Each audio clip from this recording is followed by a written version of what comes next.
আজকে অন্যের ওপর দোষ চাপিয়ে লাভ নেই। এই সরকার যতদিন থাকবে পশ্চিমবঙ্গের মানুষের এটাই দুর্ভোগ হবে। 11 জন মানুষ কলকাতায় প্রাণ হারালো। আমফান থেকে তারা কোনো শিক্ষা অতীতে নেয়নি, সেটা কলকাতায় বোঝা গেল। আজকে মৃতের সংখ্যা 21 ছাড়িয়ে গেছে, বহু মানুষ নিখোঁজ আছে। আমাদের বিজেপি পরিবারও একটি ভেসে গেছে সম্পূর্ণ।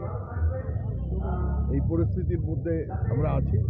আমাদের সমস্ত কর্মীরা সেবা কার্যে, ত্রাণ কার্যে মানুষের সহায়তা করতে নেমেছেন।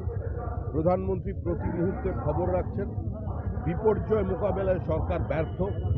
সরকারের এই মুহূর্তে পশ্চিমবঙ্গের বিপর্যয় মোকাবেলা করছে ন্যাশনাল ডিজাস্টার ম্যানেজমেন্ট ফোর্স।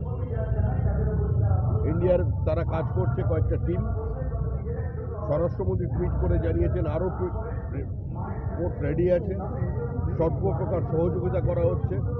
পশ্চিমবঙ্গের বেশ কিছু ট্যুরিস্ট সিকিমে আটকে পড়েছেন, তারা যাতে ঠিকঠাক ফিরতে পারে তার জন্য ত্রিপুরার প্রাক্তন মুখ্যমন্ত্রী বিপ্লব দেব সাংসদ, তিনি নিরন্তর সম্পর্ক রেখে চলেছেন সিকিম সরকারের সঙ্গে, এবং সিকিম সরকার আমাদের আশ্বস্ত করেছেন একটাই রাস্তা খোলা আছে, তারা নিরাপদে পশ্চিমবঙ্গবাসীকে ফিরিয়ে দেবে।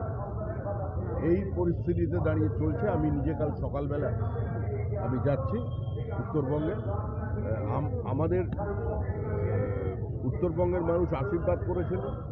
এই সরকার উত্তরবঙ্গের মানুষের সঙ্গে প্রতারণা করেছে, বিশ্বাসঘাতকতা করেছে, ছোট ছোট নদী থেকে বোল্ডার তুলেছে, ইললিগাল স্যান্ড মাইনিং করেছে, নদীর গতিমুখ বদলে গেছে, বহু ফসলি জমি হাজার হাজার একর জলের তলায় চলে গেছে, জঙ্গলের কাঠ লুট করেছে।